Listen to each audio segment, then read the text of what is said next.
నమస్తే స్వామి. నమస్తే అమ్మా. ఎన్నో రోజుల నుండి మీరు అన్నమయపురం రావాలని సంకల్పించుకున్నాం స్వామి. మిమ్మల్ని ఆహ్వానించడం కూడా జరిగింది. అదెందుకో ఈరోజు పరమ పవిత్రమైన శ్రావణ మాసంలో మీరు అమ్మవారి స్వరూపంగా దయచేశారు. చాలా సంతోషంగా ఉంది స్వామి. ఈ మీ రాకలో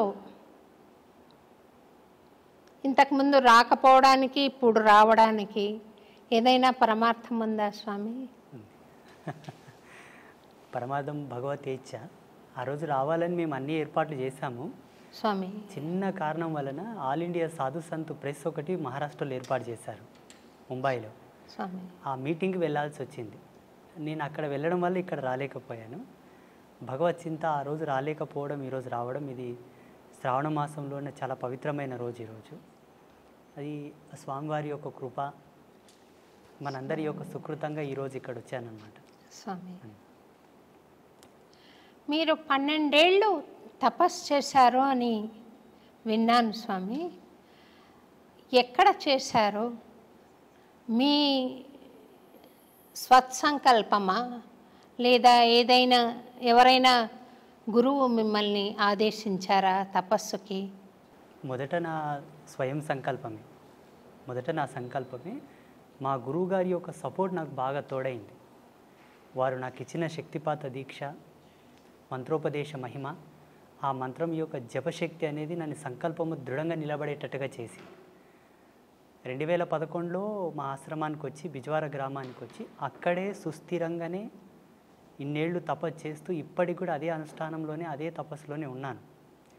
ఇప్పుడు జనబాహుల్యంలోకి రావడానికి గల కారణం ఏంటంటే, కొంతమంది పెద్దలు, కొంతమంది ప్రముఖులు నన్ను చెప్పారనమాట. అయ్యా, మీరు అక్కడ అనుష్ఠానానికే పరిమితం అయితే ఎట్లాగా, తిరగండి, జనాల లోపలికి తిరగండి, జ్ఞాన ప్రచారం చేయండి, ధర్మ ప్రచారం చేయండి అని. వాళ్ళు మహాత్ములే, చాలా గొప్ప గొప్ప వాళ్ళే నన్ను ప్రేరేపించారు. జేర్ స్వామి కూడా నన్ను ప్రేరేపించారు. చిలుకూరు బాలాజీ రంగరాజన్ స్వామీజీ కూడా నన్ను ప్రేరేపించారు. వాళ్ళ యొక్క ప్రేరణాత్మకంగానే జనబాహుల్యంలోకి రావడం జరిగింది. నాకు ఇక్కడ అంటే జనబాహుల్యంలోకి రావాలి, ఇలా మాట్లాడాలని ఇష్టం లేదు. ఎప్పటికీ వైరాగ్య చింతనలోనే, అజ్ఞాతంలోనే ఉండాలన్నదే నా సంకల్పం. ఇప్పటికీ కారులో కూర్చున్నానంటే అట్లాగే వెళ్ళిపోతాను మైకం లోపలికి. లొకేషన్ వచ్చింది, డ్రైవర్ లేపితే తప్ప లేవను. ఆ వైరాగ్య చింతన ఇంకా పోలేదు నా నుంచి.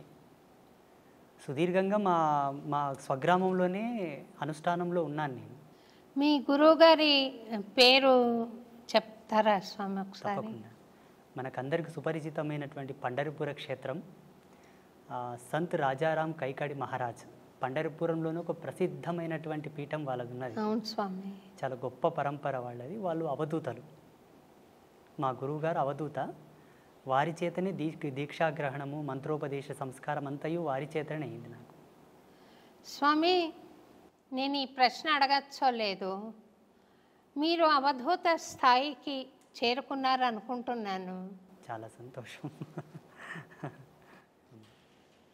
అవధూత స్థాయికి చేరుకున్నాక ఈ దేశంలో ఇంత అశాంతి, ఇంత హింస, ఇంత రాజకీయము, కుటిల నీతి నడుస్తుంది కదా స్వామి. అందుకు మీ బోటి మహానుభావులు చేస్తున్న ప్రయత్నం ఏంటో ఒకసారి సెలవిస్తారు స్వామి. ప్రపంచంలో జరుగుతున్న అనేక దుర్మార్గములకు, అనేక దుశ్చర్యలకు గల కారణం ఒకటే. మనిషి ధర్మ పరివర్తనంలో లేడు. ఎప్పుడైతే ధర్మంలో ఉంటాడో, ఆచార ధర్మాన్ని కట్టుబడి ఉంటాడో, ఈ ఆకృత్యాలు జరగవు.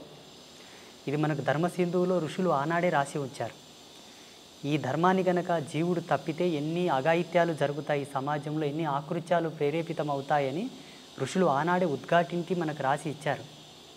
అలా కొన్ని శాస్త్ర నిఘంటువుల యొక్క పరిశోధన చేసినప్పటికీ మాకున్న స్వీయ అనుభవంతో కూడా ఈ ఆకృత్యాలు చూడాల్సి వస్తుందే అని ప్రతిరోజు మదనపడిపోతుంటాం మేము. వీటిని అరికట్టడానికి, వీటిని నివారించడానికే సమాజంలోకి రావడం, అవగాహన సదస్సులు ఏర్పాటు చేయడం, ఈ సోషల్ మీడియా మాధ్యమంగా కూడా మాకు తోచినటువంటి జగన్మాత ఇచ్చిన జ్ఞానం చేత అందరినీ జ్ఞాన మార్గంలోకి తీసుకురావడం ఇవన్నీ జరుగుతూ ఉన్నాయి. మా సంకల్పం ఒకటే, ధర్మం నిలబడాలి, సత్యమే సమాజంలో ప్రజ్వరిల్లాలి, ప్రతి ఒక్కరి యొక్క ఆభరణం కావాలి. కంఠాభరణం ఎలా ఉంటుందో అలా ఆభరణం కావాలి, అందరూ శాంతి కాముకులై సస్యశ్యామలంగా జీవించాలన్నది మా సంకల్పం. ప్రతిరోజు జపము అయిపోయిన తర్వాత అంగన్యాస కరన్యాసములన్నీ అయిపోయి ఉపాసన బలం అంతా అయిపోయిన తర్వాత మంత్రక్షితలు అదే దిశగా వదులుతాను నేను. అమ్మా జగజ్జనని, ఈ సమాజంలో సుస్థిరమైనటువంటి శాంతిని నెలకొల్పమ్మా, నా బోటి వాళ్ళు చేసేటటువంటి ఈ యొక్క సంకల్ప శక్తి సత్యమైతే అది నెరవేరుగాక అని అమ్మకు ఆదేశం ఇస్తాను ప్రతిరోజు.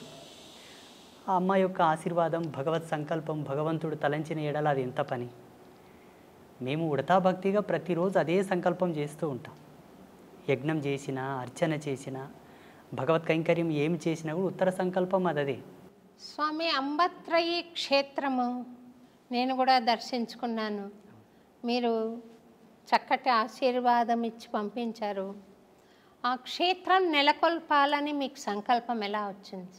2010వ సంవత్సరం లోపల తీవ్రమైన వైరాగ్యం లోపల అజ్ఞాతంలో ఉన్నాను. అప్పుడు జగదంబ యొక్క ప్రేరణ మేరకు ఒక దర్శనం వచ్చింది నాకు. ఒక స్పృహణ కలిగింది, ఒక ప్రేరణ. ఆ ప్రేరణ ఏంటని 3 రోజులు మదనపడ్డాను నేను. ఏంటి నాకు ఈ దర్శనం వచ్చింది, ఏంటి దీని విశ్లేషణ ఏంటని. ఒక మహనీయుని ఆశ్రయిస్తే ఆయనతో చర్చ జరిపాను నేను. అయ్యా, నేను జపంలో కూర్చున్నప్పుడు నాకు ఇలా కళలు వస్తున్నాయండి, అందరికి అర్థం కావాలని కళలు వస్తున్నాయండి అని చెప్పాను. అవి కళలు కాదు నాయన, నువ్వు చేసే జపము యొక్క తార్కాణం, నిదర్శనపు సూత్రములు. అవి రావడానికి గల కారణం లోక కళ్యాణమే. నీ చేత ఇది జరగనున్నది అని వారు నాకు మొత్తం వివరించి చెప్పారు. నేనేం చేయగలను? నేను దేశంగాని దేశంలో ఉన్నాను, అనగా మహారాష్ట్రలో ఉన్నాను. కూలి పని చేసుకుంటూ ఉన్నాను. నేను ఏం చేయగలను? పొద్దునుంచి సాయంత్రం వరకు కష్టపడితే 100 రూపాయలు ఇస్తారు. ఈ నా జీవన భృతితో నేను ఏమి సాధించగలనని వారిని అడిగాను. ఉత్తర క్షణమే వారు నాకు ప్రేరణ ఇచ్చారు. మీ తల్లిదండ్రులతో నేను మాట్లాడతాను, నువ్వు ఇక్కడి నుంచి వెళ్ళిపో, మీ స్వగ్రామంలో నీ వల్ల జరిగే ఉన్నాయి, నువ్వు వెళ్ళిపో అని నన్ను ఆదేశించారు. అప్పటికి నేను కొంత డబ్బు తీసుకొని ఒక వ్యక్తి కిందకు పని చేయడానికి పోయాను. ఆయన నన్ను వదలరాయి. నా డబ్బు తీర్చే వరకు నువ్వు ఎలా పోతావని ఆయన అంటాడు. మా తల్లిదండ్రులు ఆయనను వేడుకొని నన్ను పంపించారు ఇక్కడ బిజ్వార గ్రామానికి. ఇక్కడ వచ్చి 6 నెలలు తపస్సు చేశాను. మళ్ళీ అనుష్ఠానమే. 2011వ సంవత్సరం లోపల ఇలా అమ్మవార్లను స్థాపించుకొని ఒక చిన్నపాటి కుటీరం ఏర్పాటు చేసుకొని అక్కడి నుంచి నీ అనుష్ఠానమును కొనసాగించు, అది జగత్ ప్రసిద్ధమవును అని చెప్పేసి ఒక ఆదేశం. ఇప్పటికీ ఈరోజు అన్నమయపురానికి రావడానికి గల కారణం, ఆ రోజు నిన్ను ధ్యానామృతంలో కూర్చున్నప్పుడే వచ్చింది, నువ్వు ఈరోజు పోలేవు అని. వాస్తవంగా ఏదో ఒక ఫోన్ రావడం, నేను అక్కడ పోవడం, మిమ్మల్ని చాలా బాధ పెట్టాను. లేదు స్వామి, మీరు రావాలన్న ఒక తీవ్రమైన సంకల్పం తప్ప నాకు బాధ ఏం లేదు స్వామి. మీరు స్వామి రాలేదే, స్వామి రావాలి అని ఒక కోరిక తప్ప, ఒక ప్రార్థన తప్ప అన్యథా నేను భావించలేదు. మీ జ్ఞానం నాకు తెలుసు, మీ స్థాయి నాకు అంతో ఇంతో దర్శనం అవుతోంది స్వామి. మీ తపశ్శక్తి తెలుసు కాబట్టి మీ ఆశీర్వచనం కావాలన్న సంకల్పంతోనే మిమ్మల్ని ఆహ్వానించడం జరిగింది. నిన్న రాత్రి మీకు మెసేజ్ చేసిన ఉత్తర క్షణమే నేను అప్పటికే అనుష్ఠానంలో ఉన్నాను. మీకు ఒక మెసేజ్ చేసిన తర్వాత కూడా అమ్మతో కాస్త కళ్ళు మూసుకొని మా యొక్క సంభాషణ జరిగింది. మీరు అక్కడికి వెళ్ళడానికి గల బలమైన కారణం ఒకటి ఉన్నది. భగవంతుడు అన్ని విధాలా ఒకరిని పరిపూర్ణుడు చేయడానికి కొన్ని సంకల్పాలు ఇస్తాడు. ఆ సంకల్పానికి నాందియే మీరు అన్నమయపురం వెళ్ళడం నాన్న, నువ్వు వెళ్ళాలి అని చెప్పారు. అక్కడ స్టార్ట్ అయిన ప్రయాణం ఇక్కడనే ఆగింది. సంతోషం స్వామి. అమ్మవారు మీకు ఇక్కడికి రావడానికి మీకు పర్మిషన్ ఇవ్వడానికి కారణం చెప్పారు స్వామి. పరిపూర్ణత్వం సిద్ధించడానికి మీరు దయచేయాలి అని. మరి అందుకు మీరు రావడం ఒకటేనా, ఇంకేదైనా సెలవిస్తారా స్వామి? తప్పకుండా. నేను రాత్రిలోనే అమ్మతో కొంత కుశల ప్రశ్నలు సలిపానమాట. సంగీత సాహిత్య వాగ్గేయ ధర్మం లోపల ఉండేటటువంటి కొన్ని కళలు, ఆ ప్రత్యేకతలు వారిలో ఉన్నాయి నాయన. వారు సారస్వతమైనటువంటి ధర్మంలోనే జన్మించారు. వారి యొక్క అనుగ్రహ ప్రేరణాత్మకమై మీరు వెళుతున్నట్టే నువ్వు వెళ్ళటం లేదు. నీ వెంబడే ఛాయారూపకంగా నేను వస్తున్నాను. ఆ ఆదర్శ దంపతులను పావనం గల చేసి నా మాటగా వాళ్ళకి ఆశీర్వచనం మొసంగిరండి అని చెప్పారు కాబట్టి నేను వచ్చాను. ఒక దూతగా, సంతోషం, ఆ ముగ్గురమ్మల యొక్క దూతగా వచ్చాను. సంతోషం. తప్పకుండా మీరిద్దరు దంపతులు అనుగ్రహిస్తారు. భగవత్ కృప పొందినట్లే లెక్క. మీరు అన్నారు స్వామి, మీరు అవధూత తత్వంలో ఉన్నానన్నారు. అది మీ మనస్సు. ఆ తత్వంలో నేనుంటే ఆ జగదంబ మిమ్మల్ని తప్పకుండా పావనం చేస్తుంది. స్వామి, ముగ్గురమ్మలు అంటున్నారు కదా స్వామి, లక్ష్మి, పార్వతి, సరస్వతి అమ్మవారు. ముగ్గురు శక్తుల్ని ఏకం చేసి అక్కడ ప్రతిష్ట చేశారు కదా స్వామి. మీరు అక్కడ నీటితో దీపం వెలిగించినట్టు నేను చూశాను స్వామి. అది ఎన్ని సంవత్సరాల క్రితం వెలిగించారు, ఇప్పుడు ఇంకా వెలుగుతోంది. అది ఒకసారి ప్రేక్షకులకు కూడా మీరు తెలియజేస్తే బాగుంటుందేమో. 2011వ సంవత్సరంలోనే కార్తీక శుద్ధ పౌర్ణమి రోజు జగదంబల యొక్క ప్రతిష్ట అయ్యింది. కార్తీక శుద్ధ పౌర్ణమి రోజు జగదంబల ప్రతిష్ట అయిన ఉత్తర క్షణమే జ్యోతి ప్రజ్వలన జరగాలి. సూర్యకిరణాల చేత, అగ్ని లేకుండా, కృత్రిమమైనటువంటి అగ్ని రాల్జించకుండా సహజ సిద్ధమైన సత్యాగ్నితోటి వెలిగించాలని సూర్యకిరణాలతో వెలిగించాం. 2011వ సంవత్సరం నుంచి ఇప్పటి వరకు నిరంతరాయంగా వెలుగుతూనే ఉన్నాయి. 13 సంవత్సరాలు స్వామి. మనిషి సాధన ద్వారా పరమాత్మతో సత్సంబంధం ఏర్పరచుకోవడం మానవ జీవన పరమావధిగా చెప్తారు కదా స్వామి. మనుష్యాణం సహస్రేషు కశ్చిద్యతతి సిద్ధయే యతతామపి సిద్ధానాం కశ్చిన్మాం వేత్తి తత్వతః. అంటే 1000 మందిలో ఒకడు, కొంతమంది ప్రయత్నిస్తారు, 1000 మంది ప్రయత్నిస్తారు, అందులో ఏ ఒక్కడో ఇద్దరో కృతకృత్యులు అవుతారంటారు. మిగిలిన వాళ్ళు జన్మలు ఎత్తుతూనే ఉండాలా స్వామి? తప్పకుండా ఎత్తాలి. అంటే జన్మ యొక్క పరిపూర్ణమైన లక్ష్యం ఏమిటి అంటే, ఏ తత్వం నుంచి అయితే నువ్వు జాలువారి ఈ భువికి పరిచయం అయ్యావో అదే తత్వం లోపల ఐక్యమైపోవడమే. ఐక్యమైపోవడానికి గల ఉత్తమమైనటువంటి సోపాన మార్గమే ఈ సాధన క్రమము, ఆధ్యాత్మికమైనటువంటి దర్పణం. ఈ ధార్మిక చింతననే దానికి సోపానమైనటువంటి మార్గం. ఇందులో ప్రథమ భూమిక ధార్మిక నిబంధనలలో ఏముంటుందంటే అహింస, శాంతి, నిత్యం పవిత్రత, సర్వమంగళ్యవర్ధమైనటువంటి జీవన విధానం ఇందులో ఉంటుంది. అందుకే ధార్మికతతోనే పరమాత్మను చేరుకోవడం సులభము, క్షేమకరము, అన్నిటికీ సయోగ్యమైనటువంటి మార్గమని మనకు ఉద్ఘాటించి చెప్పారు ఋషి పరంపరలు. అన్యమైన మార్గముల వెంబడ కూడా అవలంబింపవచ్చునేమో, బహుదుర్లభం, బహు కాఠిన్యము. అందుకు గల ప్రామాణికమైనటువంటి సూత్రము లేదు. ధార్మికంగా భగవత్ చింతనతో పరమాత్మతో ఐక్యమవ్వచ్చు, మన ముక్తిని, మోక్షాన్ని పొందవచ్చు అని అనేకులు నిరూపించి చూపించారు మానవాళికి. కొంతమంది మరణం పాలవుతున్నారు, కొంతమంది మృత్యువును జయించి మీ బోటి మహానుభావులు బ్రతికుండంగానే పరమాత్మను దర్శిస్తున్నారు. మరణం తర్వాత ఏం జరుగుతుంది అన్నది మీరు ఇదమిత్తంగా చూడగలిగారా స్వామి? అది ఒకసారి సెలవిస్తారా? ప్రపంచంలో ప్రతి ఒక్కరూ మరణాన్ని బహుదుర్లభం, చాలా బాధాకరము, అదొక చెడ్డగా భావిస్తారు. చనిపోవడం అంటే ఒక చెడు, ఒక కీడుగా భావిస్తారు. మా ఉద్దేశం ప్రకారంగా, మేము పొందిన అనుభూతి ప్రకారంగా మరణాన్ని మించిన సుఖము, సంతోషం వేరొకటి లేదనుకుంటాను. శాశ్వతానందం అది పొందగలిగితే, ఆ ఓటి మరణాన్ని పొందగలిగితే, దుర్మరణమునకు, దుర్గతితో మరణించిన మరణానికి శాంతి లేదు. అది యాతన, బహు కాఠిన్యమైనటువంటి యాతన. అది తగదు జీవుడికి ఎప్పుడే కానీ ఇచ్ఛామరణ సంసిద్ధి కలిగినా, భగవత్ ప్రేరణతో మరణ సంసిద్ధి కలిగినా అందుకు మించిన శాంతి వేరొకటి లేదు. అలా చనిపోవడానికి కూడా మన ధర్మం లోపల చాలామంది ప్రాకులాడారు. అందరికీ సుపరిచితులైనటువంటి భీష్మ పితామహ, వారికి మరణం వారి ఇచ్ఛా ప్రేరణతోనే కలిగినది. దక్షిణాయనం వీడి ఉత్తరాయణ పుణ్యకాలం ప్రవేశించే వరకు వారు మరణాన్ని స్వీకరించలేదు. మరణంలో కూడా ఒక ఆనందాన్ని వెతికారు వాళ్ళు, మరణంలో కూడా ఒక ప్రాముఖ్యతను వెతికారు వాళ్ళు. అలా చాలామంది మహితాత్ములు, గొప్ప గొప్ప వాళ్ళు మనకు మరణం గురించి ఎన్నో నిదర్శనాలు ఇచ్చారు. ఈనాడు ప్రజాలోకమంతా కూడా మరణం అంటే భయపడతారు. మరణాన్ని గురించి భయపడవలదు, మరణాన్ని గురించి చింతించవలదు. నువ్వు ఎంత భయపడినా, ఎంత చింతన చేసినా ఈశ్వర ప్రమాణమే జనన మరణములు. ఎలా మరణిస్తున్నావన్న దశని గురించే మనం ప్రాకులాడాలి. అన్ని ధర్మాలకు కట్టుబడి, అన్ని ఆచార ధర్మాలకు నువ్వు కట్టుదిట్టమై ఉండి నడిస్తే తప్పకుండా సహజమైన మరణం, శాంతి మరణం, ఇచ్ఛామరణమే సంభవిస్తుంది. జీవుడు కాళ్ళు చేతులు గట్టి ఉండగా తనదైన విద్వత్తును, విజ్ఞానాన్ని కోల్పోయి ధర్మాన్ని విస్మరించి నడిచిన నాడు అకాల మృత్యువులే సంభవిస్తాయి. మరణం శాంతంగా, హాయిగా, ఆస్వాదించడానికి అలవు కానంత అద్భుతంగా ఉంటుంది. మేము ఆస్వాదించాము దాన్ని.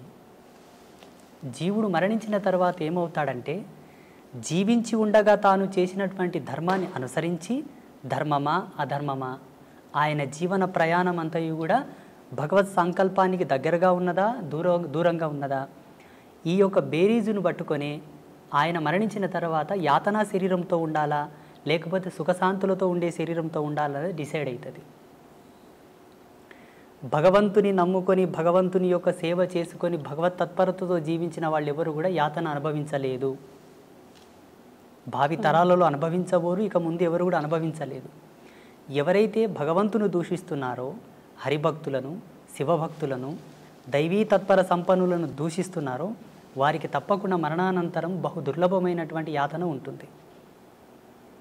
ఈరోజు ఏదో కొంచెం చదువుకోగానే, అంత తెలివి రాగానే దేవుడు లేడు, ఇవన్నీ మూఢనమ్మకాలు, చాదస్వం, వీటిని నమ్మకూడదు, వీటి వల్ల టైంపాస్ అంటున్నారు చూసారా, వారందరికీ కూడా మరణం తర్వాత అది వర్ణించశక్యం కానటువంటి సందర్భం అన్నమాట.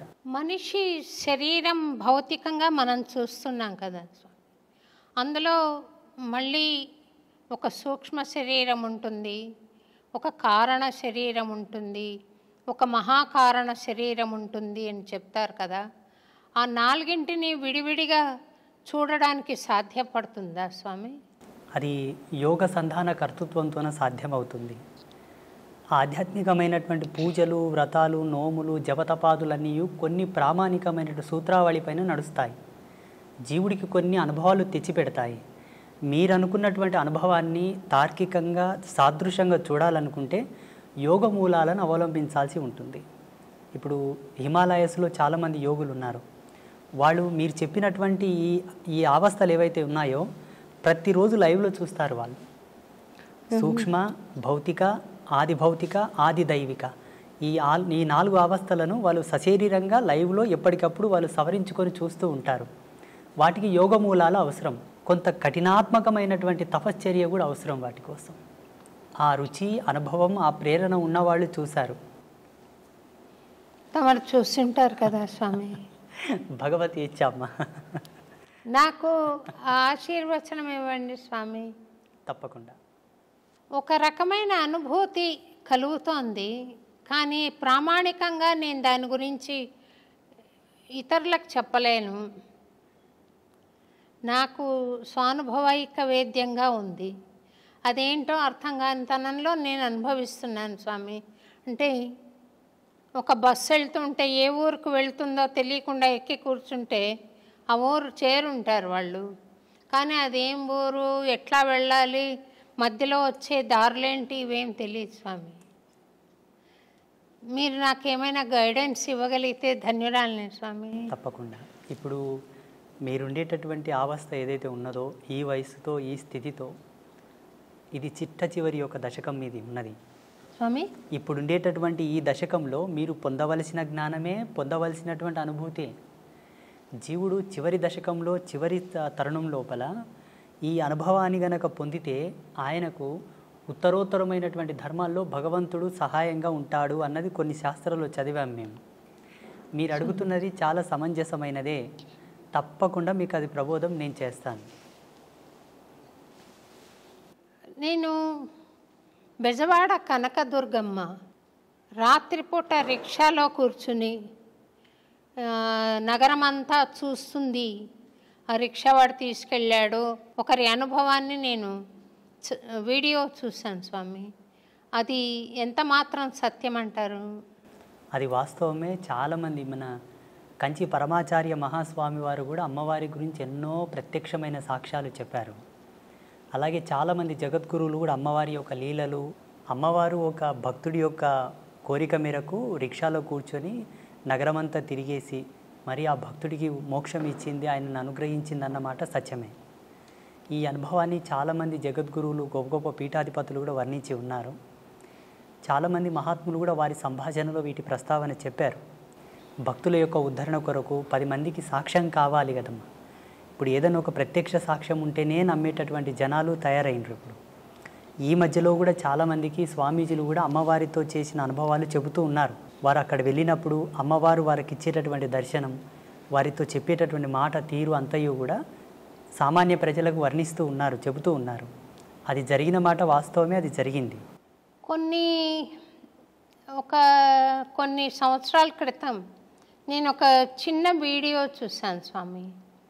మీరు చిలుకూరు బాలాజీ టెంపుల్కి వెళ్ళడం, అక్కడ రంగరాజన్ స్వామివారు మిమ్మల్ని భుజం మీద ఎక్కించుకుని గుళ్ళోకి వెళ్ళడం నేను చూశాను. అందులో ఏదైనా పరమార్థం ఉందంటారా స్వామి? సమాజంలో చాలామంది ఇప్పుడు అస్పృశ్యత గురించి చాలా కాంట్రవర్సీ చేస్తూ ఉన్నారు. బ్రాహ్మణులు ఈ సబ్బండ వర్ణాల వాళ్ళని, దళితులను పట్టి పీడించారు, సనాతన ధర్మానికి దూరం చేశారు, ఈ ధర్మం పట్ల వాళ్ళకి ఏ హక్కు లేకుండా వాళ్ళని వెలివేశారు అని చాలామంది కాంట్రవర్సీ చేస్తున్నారు. శ్రీమాన్ రంగరాజన్ వారు అది ఒక సవాల్గా తీసుకున్నారు. పెద్ద డిబేట్ జరిగింది వారిపైన, అంటే బ్రాహ్మణ పెద్దల పైన పెద్ద డిబేట్ జరిగింది. అట్లేం లేదండి, మా బ్రాహ్మణ సమాజంలో కూడా ఈ ఎవరైతే నిమ్న వర్గాల వాళ్ళు ఉన్నారో వాళ్ళని హక్కున చేర్చుకున్న మహనీయులు చాలామంది ఉన్నారు. 2700 సంవత్సరాల క్రితం శ్రీరంగ క్షేత్రంలో జరిగినటువంటి ఒక అద్భుతమైన ఘట్టాన్ని వారు వివరించారు. అక్కడ ఉండేటటువంటి కొంతమంది పెద్దలు ఎప్పుడో జరిగింది చెబుతావేంటయ్యా, ఇప్పుడు ఏమైనా చేసేవాళ్ళు ఉన్నారా, ఇప్పుడు ఏమైనా చేరదీసేవాళ్ళు ఉన్నారని ప్రశ్నించారు. అయ్యో ఎందుకు, నేనున్నాను కదా, నేను చేస్తానని వారు ముందుకొచ్చారు. అక్కడ 2700 సంవత్సరాల క్రితము జరిగినటువంటి అద్భుతమైన ఘట్టాన్ని పునరావిష్కృతం చేస్తూ శ్రీమాన్ రంగరాజన్ గారు జియాగూడ రంగనాథ స్వామి దేవాలయం లోపల వారు చాలా వరకు శోధించారట. ఆ రోజు లోకసారంగముని తిరుప్పాణ ఆళ్వార్ అని ఒక ఆళ్వారుని భుజాల మీద ఎత్తుకున్నాడు. తిరుప్పాణ ఆళ్వార్ లాంటి ఒక ఈ నిమ్న వర్గాల్లో అంతటి పరమభక్తుడు ఎవరున్నారు అని బాగా రీసెర్చ్ చేశారు. ఎవరో ఒక భక్తుడు నా గురించి వారికి చెప్పారు, అయా ఒక ఆయన ఉన్నాడు, ఫలానా విజవార గ్రామంలో, వయసు చిన్నదే, తన వరకు తను ఒక చిన్న కుటీరం ఏర్పాటు చేసుకొని రోజు తపస్సు పూజలు చేస్తూ ఉంటాడు, మీరేమన్నా వారిని సంప్రదించండి అంటే వారు నాకు ఫోన్ చేశారు. నేను ఇట్లా రంగరాజన్ పంతుల్ని మాట్లాడుతున్నాను, మీరు ఒకసారి హైదరాబాద్ రావాల్సి ఉంటుంది, పలానా కార్యక్రమం చేస్తున్నాము అన్నారు. నాకు దాని గురించి ఏం తెలియదు. అయ్యో తప్పకుండా వస్తానండి అన్నాను. అప్పటికి నేను ముంబైలో ఉన్నాను, మా గురువుగారి పీఠంలో ఉన్నాను. ఆ ప్రోగ్రామింగ్కి సరిగ్గా అదే రోజు సికింద్రాబాద్ రైల్వే స్టేషన్లో ట్రైన్ దిగి అటు నుండి సీదా జియాగూడ రంగనాథ స్వామి దేవాలయానికి వెళ్ళాను. అక్కడ వెళ్ళగానే చాలామంది పండితులు, విప్రోత్తములు, బ్రాహ్మణులు, మంగళ వాయిద్యాలు ఎంతోమంది కూర్చొని ఉన్నారు, కెమెరాలు ఉన్నాయి, మీడియా వాళ్ళు ఉన్నారు. నేను షాక్ అయ్యాను. అక్కడ ఆ సమయంలో వారు చేసినటువంటి ఘట్టమే మునివాహన సేవ. వాస్తవంగా వారు ఒక ఆదేశాన్ని, భగవత్ ఆదేశాన్ని, చిలుకూరి బాలాజీ స్వామి వారి యొక్క ఆదేశాన్ని స్వీకరించే ఈ ఘట్టము చేశారని నేను భావిస్తాను. మొత్తం సమాజానికి ఒక అద్భుతమైన మెసేజ్ అది. ఏంటి, మనసు పరిమళించి స్వీకరించగలిగితే ధర్మాన్ని ఎవరైనానూ స్వీకరించవచ్చు. అలా స్వీకరించలేని పక్షాన భగవంతుడు ఏం చేయదు, ధర్మం కూడా ఏం చేయదు కదా. ఆ కోణంలో అందరికి ఒక మంచి మెసేజ్ పోవాలని చెప్పి వారు ఆ కార్యక్రమం చేశారు. స్వామి అయితే స్వామి,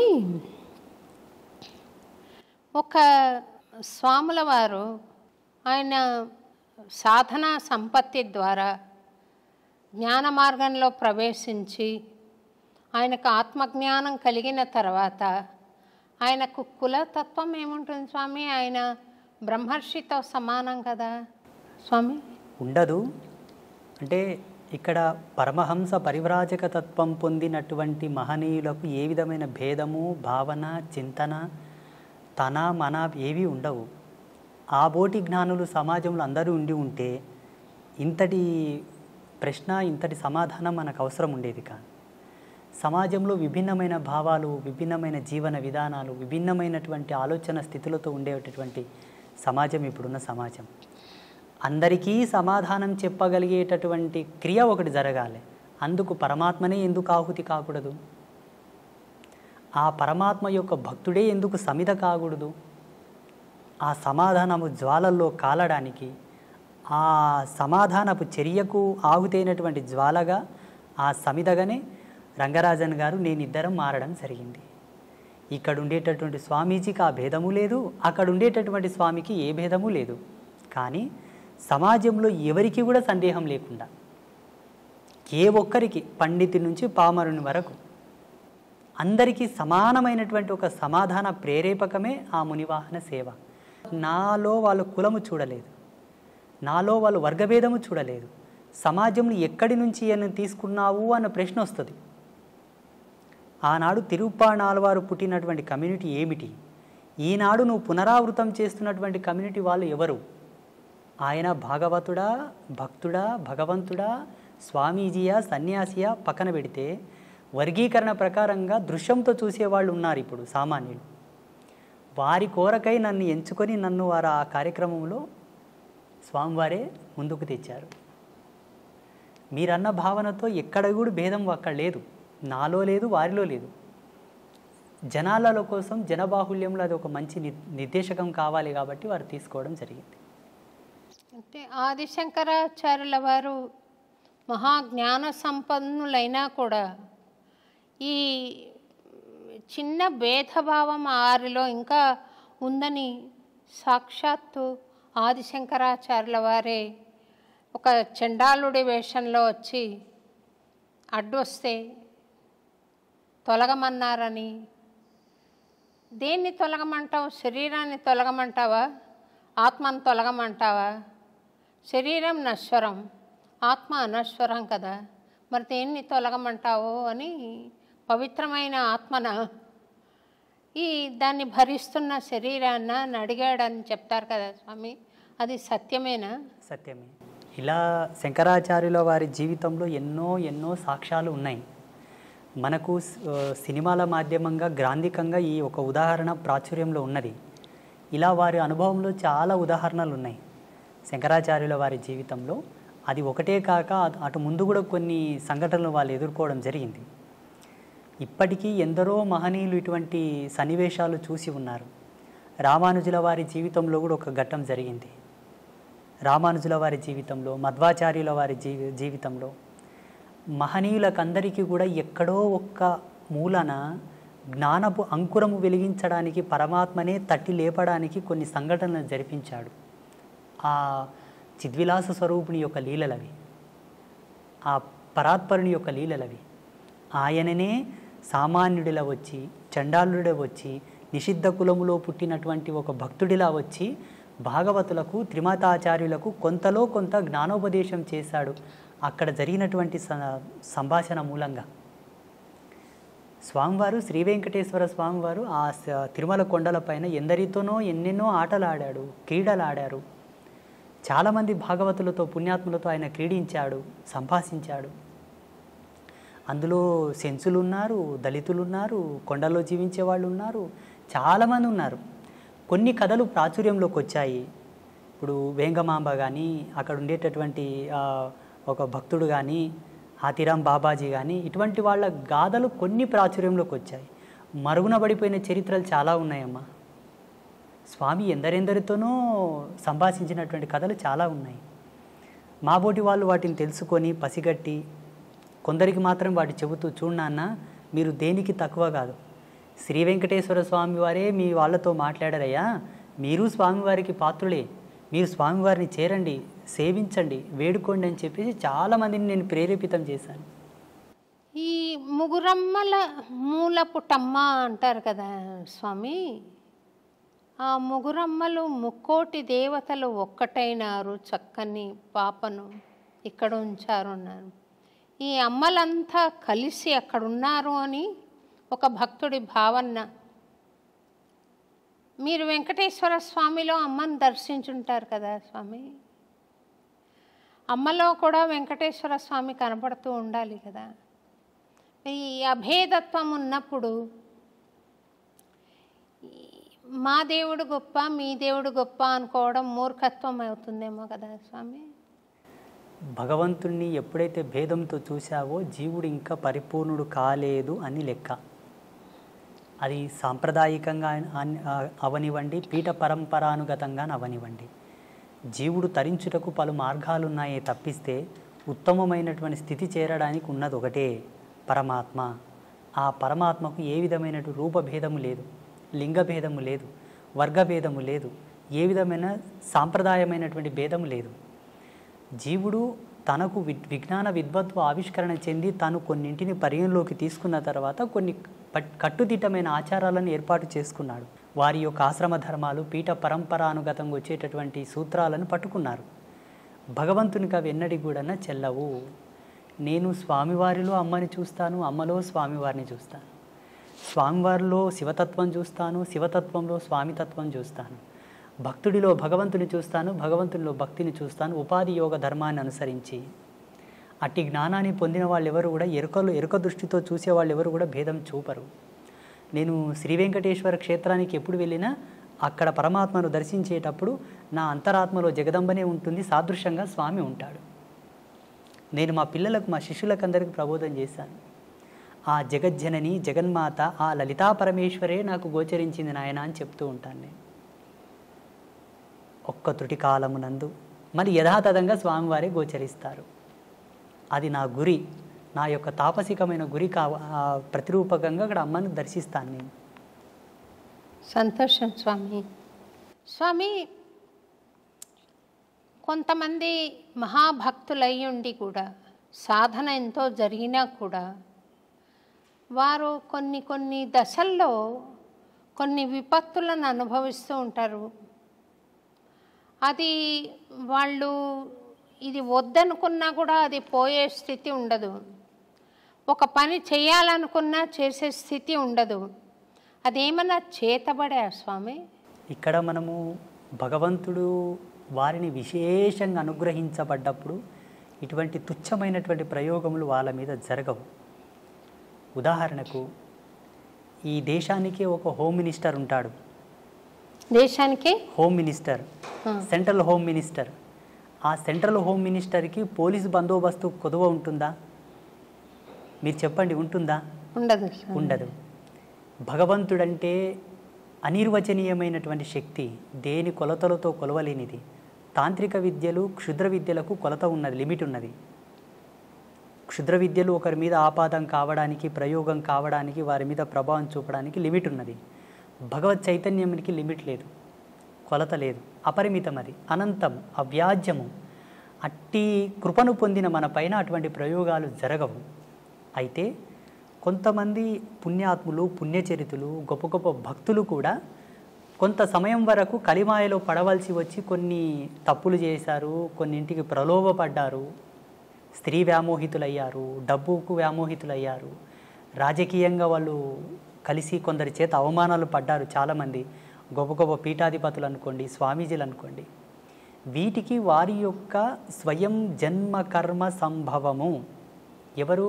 ఆ స్వామీజీ యొక్క జన్మకర్మ సంభవం. యోగ తత్పర సంపన్నులో ఏముంటుందమ్మా అంటే, ఆశ్రమ ధర్మాన్ని స్వీకరించినప్పుడే తన జన్మను తాను పరిశుద్ధి గావించుకొని ఆశ్రమ ధర్మంలో అడుగుపెట్టాలి. సోకాల్డ్ స్వామీజీలు సెల్ఫ్గా క్రియేట్ చేసుకొని వచ్చే వాళ్ళందరూ కూడా అనుభవిస్తారు, తప్పదు. వాళ్ళు పాత్రను శుద్ధి చేసుకోకుండానే పక్వానికి ఉపక్రమిస్తారు. పాత్ర శుద్ధి ఎరగక ముందే పక్వం ఆరంభిస్తారు కాబట్టి తత్ఫలితం వాళ్ళు అనుభవిస్తున్నారు. కానీ వాస్తవంగా ఆధ్యాత్మిక సూత్రావళి ప్రకారంగా ఏ ఆశ్రమ ధర్మంలో నువ్వు కాలు పెడుతున్నావో అడుగిడకన ముందే నీ జన్మ సుకృతం ఏమిటి, నీ జన్మకర్మ సంభవం ఏమిటి, ఎందుకై నీవు జన్మించితివి, అదంతా విశ్లేషణ చేసుకొని ఉత్తర జన్మలో ఉండేటటువంటి పాపములు నీవు ఎందు ఏవైనా ఉన్నా వాటిని ప్రక్షాళన చేసుకొని శుద్ధుడవైన తర్వాతే భగవంతుని ఆశ్రయించవలే. అలా చేసుకొని వాళ్ళకి అది ఆపాదమై వేధిస్తూ ఉంటాయి. ఆ కర్మ, ఆ పాపం యొక్క ప్రేరేపకమే వాళ్ళని తప్పు చేయడానికి ప్రేరేపిస్తూ ఉంటాయి. చాలామంది గొప్ప గొప్ప వాళ్ళ జీవితాల్లో ఇది నిరూపణ అయ్యింది. ఆ ప్రభావం వాళ్ళ మీద ఉండిపోతుంది. భౌతికమైన శరీరం లేకుండా మరి అది సూక్ష్మ శరీరం అనాలా, ప్రేతాత్మ అనాలా, దయ్యాలని మామూలు మాటల్లో అంటారు, దేవతలు కూడా కావచ్చు, ఉంటారా స్వామి అట్లా? ఉన్నారు. దైవం ప్రత్యక్షమైనటువంటి దర్శనం. ఈ భూతాలు, ప్రేతాలు, దయ్యాలు ప్రత్యక్షంగా మనకు కనబడవు. భగవంతుడు దర్శనమిస్తాడు కానీ వాళ్ళు మనకు దర్శనం అవ్వరు. ఆ దుష్టశక్తిని పసిగట్టి పట్టుకోవాలంటే అంతకు సమానమైనటువంటి దైవశక్తి కలిగి ఉండాలి. ఆ ప్రేరణాత్మకమైనటువంటి శక్తి ఉంటే మనం భూతాలను, ప్రేతాలను పట్టుకోవచ్చు, చూడవచ్చు కూడా. ఇవన్నీ కూడా ఉన్నాయి సమాజంలో. లేవు అనడానికి ఆస్కారం లేదు. ఉన్నాయి అనడానికి ప్రమాణాలు ఉన్నాయి. ఆ ప్రమాణాలు వేటిపైన ఆపాదం అవుతున్నాయో మేము నిరూపించగలం. లేవు అనడానికి ప్రమాణాలు లేవు, ఉన్నాయి అనడానికి ప్రమాణాలు ఉన్నాయి. మీరు చూసారా స్వామి దయ్యాలను? అమ్మా నారాయణ, చూశాను. అంటే ఎందుకు మీ వద్దకు రావడానికి కారణం ఏంటి స్వామి? వాళ్ళకు కొన్ని వాళ్ళకు ఉండేటటువంటి స్వయం కోరికలు కొన్ని ఉంటాయి, స్వయం ప్రేరణలు కొన్ని ఉంటాయి. ఎంతకు విమోచనం కలగక వచ్చి ప్రాధేయపడ్డటువంటి సందర్భాలు చాలా ఉన్నాయి మాట. కొన్ని ఆత్మలు, మీరు పుణ్యాత్ములు అంటారు, పుణ్య తపస్వీకులు అంటారు, మీ యోగ మహిమతో మాకు విమోచనం కలిగించండి, మాకు శాంతిని ప్రసాదించండి, మా వారసులు మీ దర్శనార్థంపై వస్తున్నారు, వారికి మీరు చెప్పి మాకు సద్గతి కలిగేటట్టుగా చేయండి, ఎన్నాళ్ళంటూ మేము ఈ యాతన శరీరంతో ఉండగలము అని చెప్పి మాకు గోచరించిన వాళ్ళు ఉన్నారు, గోచరిస్తున్నారు కూడా ఇప్పటికీ. మీకు అంటే కాంతి రూపంలో కనపడతారా, లేకుంటే భౌతిక శరీరం కూడా కనపడుతుందా స్వామి వాళ్ళది? పంచభూతాల్లో ఆత్మగా మారిన వారికి ఒకే భూత ప్రభావం ఉంటుంది, వాయు ప్రేరేపకం మాత్రమే ఉంటుంది. వాయు ప్రేరేపకంగానే ఉంటారు. సశరీరంగా సజీవంగా లైవ్లో ఉండడానికి పంచభూతముల యొక్క సమ్మిశ్రితంగా మనం ప్రత్యక్ష వీక్షణం చేస్తాం అందరం. ఆత్మని చూడాలంటే 4 భూతములు విడిపోతాయి. అగ్నితత్వం, భువితత్వం, జలతత్వం, ఆకాశతత్వం విడిపోతాయి. వాయుతత్వం మాత్రమే ఆత్మగా నిలబడిపోతుంది. మనం ఏ ఆత్మను దర్శించాలన్నా వాయువు ప్రేరేపకంగానే చూడవలే, సంభాషించవలే.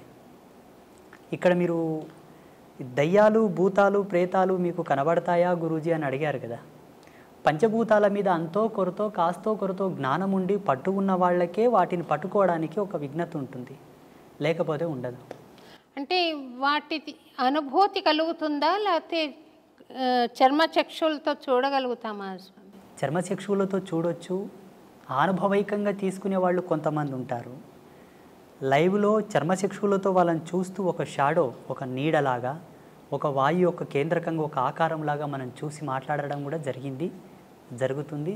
చూసిన వాళ్ళు చాలామంది ఉన్నారు. వాళ్ళని దర్శించినప్పుడు మీకు కలిగిన అనుభూతి ఏంటి స్వామి? మాకు చిదానంద స్థితిని, అనంతతత్వాన్ని చూసినప్పుడు వాటిని చూస్తే ఏమనుభూతి కలుగుతుందమ్మా? జాలి వేస్తుంది అంతే. జాలి ఎందుకు స్వామి అంటే వాళ్ళు చెప్పేటటువంటి మాటలు, వాళ్ళు పడుతున్నటువంటి బాధ, ఇంత ఆస్తి గడిచి ఇచ్చాను, నాకు తగిన శాంతి చేయట్లేదు నా వాళ్ళు అని అంటారు.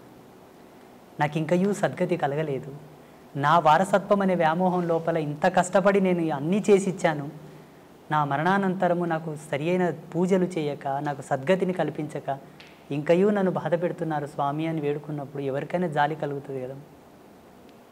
నా వారసత్వం చల్లగా ఉండాలని ఎన్నో ఆకృత్యాలు చేస్తూ, ఎన్నో తప్పులు చేసి, ఎంతో కష్టపడి అవతలి వాళ్ళ మనోభావాలు దెబ్బతీసి కూడా సంపాదించిన తర్వాత కూడా చివరికి ఆ జీవుడు వెళ్ళిపోయిన తర్వాత వీళ్ళు ఏమి సద్గతిని ప్రేరేపింపక బాధపడతాను నేను. వాళ్ళని చూసి ఏం అనుభూతి పొందను. మీరు వాళ్లకు సద్గతి కలిగించారా స్వామి, లేకుంటే ఇంకా ఉన్నారా మీతోటి? అంబాత్రయ క్షేత్రంలో లెక్క పెట్టలేదు కానీ అమ్మా, ఇప్పటికి శ్రీపీఠంలో గోమాతకు చాలా ఉత్తమమైనటువంటి తంతులతోటి మేము పితృదేవతలకు శాంతి చేస్తాం. మీరు ఇదొక్కటి పట్టుకోవాలి. ఇక్కడ ఉండేటటువంటి భారతదేశంలో ఏ క్షేత్రంలో కూడా అట్లా గోమాతకు పూజా కైంకర్యములు జరగవు. అదియు జగదంబ యొక్క ప్రేరణని అమ్మ నాకు ఇచ్చిన దర్శనమే. చూడు నాయన, నీ చెంతకు వచ్చి వారికి ఈ విధంగా గోమాతకు కైంకర్యములు జరిపి వారి పితృదేవతల శాంతిని కోరితే ఉత్తరక్షణమే శాంతిస్తారు, వాళ్ళ సంసారంలో ఎన్నో మార్పులు వస్తాయి, వాళ్ళు సుఖ సంతోషాలతో జీవిస్తారు అని. అలా మన పీఠంలో ప్రతి మంగళవారం, శుక్రవారం, పౌర్ణమి, అమావాస్యకు చాలామంది చేస్తూ ఉంటారు. వాళ్ళకి సద్గతి కలుగుతుంది స్వామి.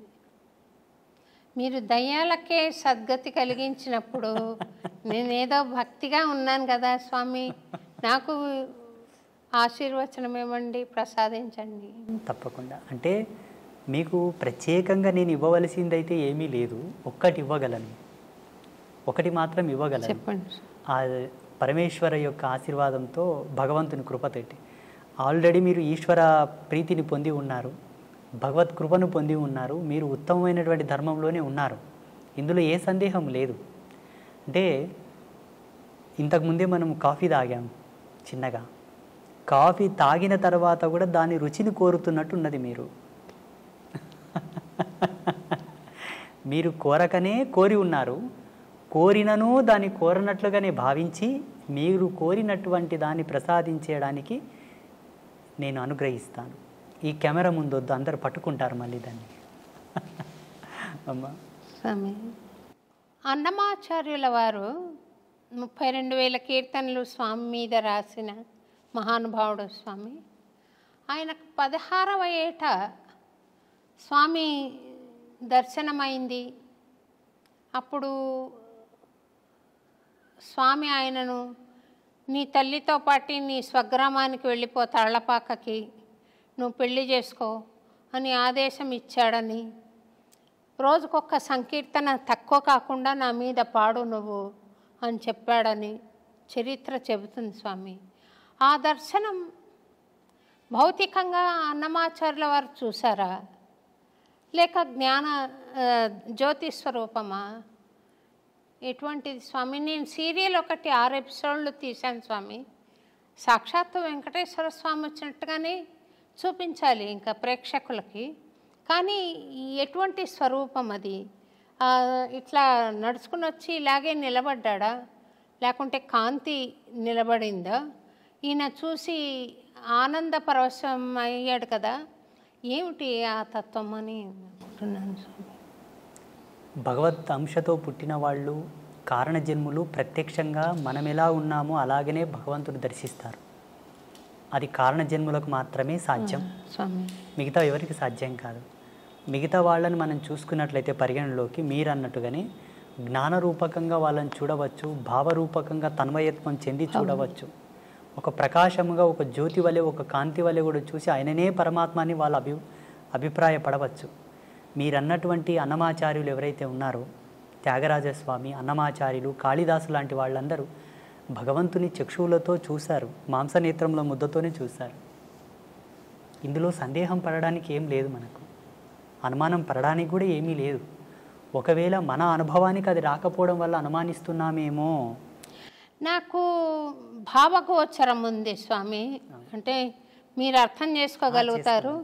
రెండోది, భగవాన్ మానుష రూపేణ అని ఎవరైనా వచ్చి ఇంతవరకు ఎప్పుడు మాట్లాడని మాట మాట్లాడడం, చేయని చేష్ట చేయడం నేను చూశాను, అనుభవించాను. ఇది మనిషి చేస్తున్నది కాదు, భగవంతుడు చేస్తున్నది అన్న సంకల్పం ఉంది.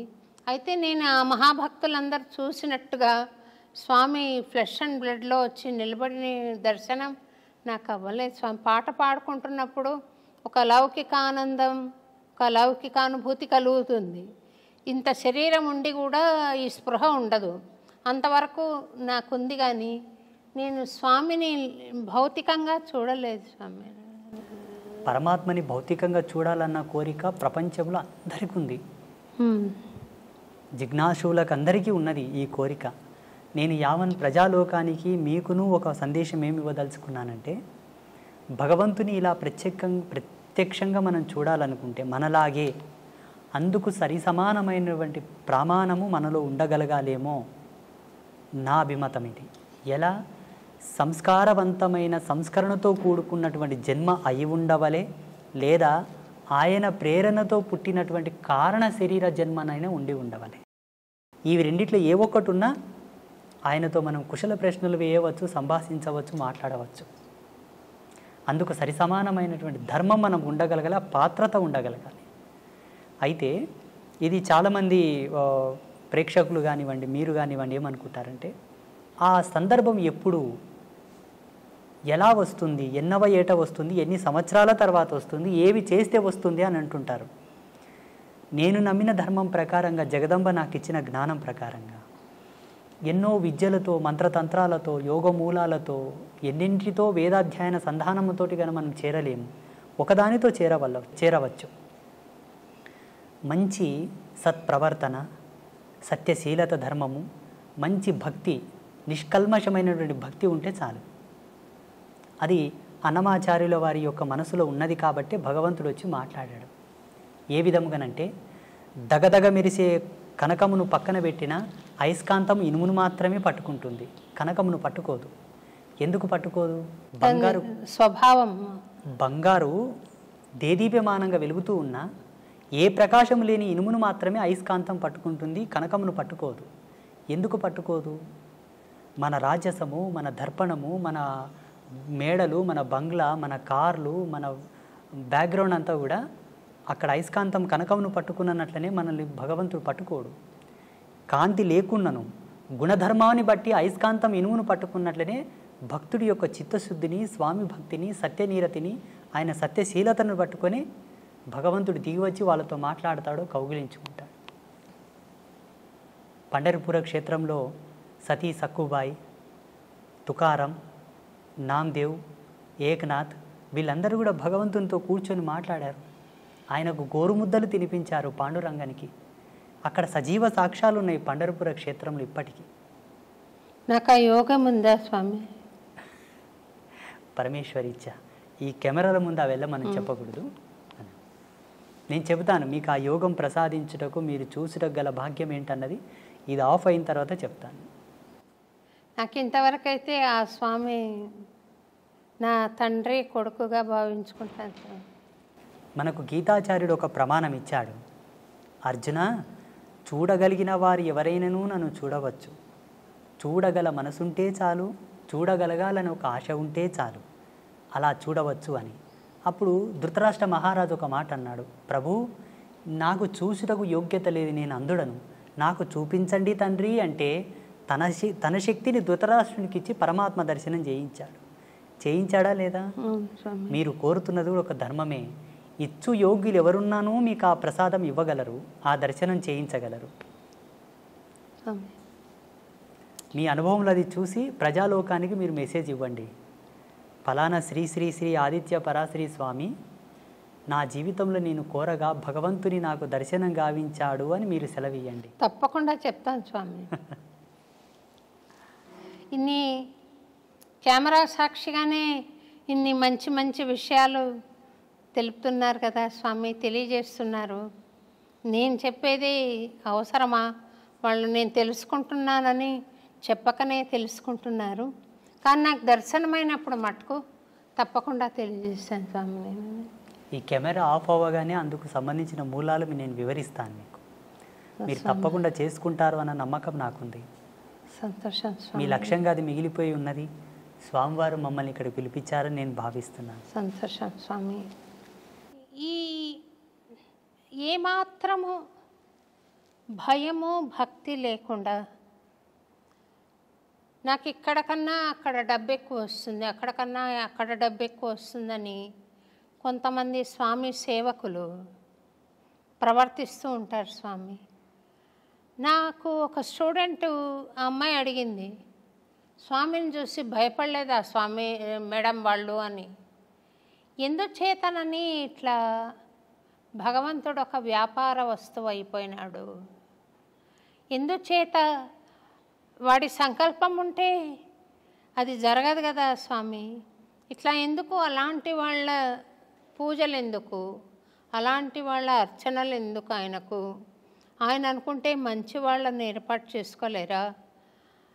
తిరుపతిలో ఏవేవో జరుగుతున్నాయని ఒక వినికిడి, ఎందుకు అలా జరిపించుకుంటున్నాడు? ఆయన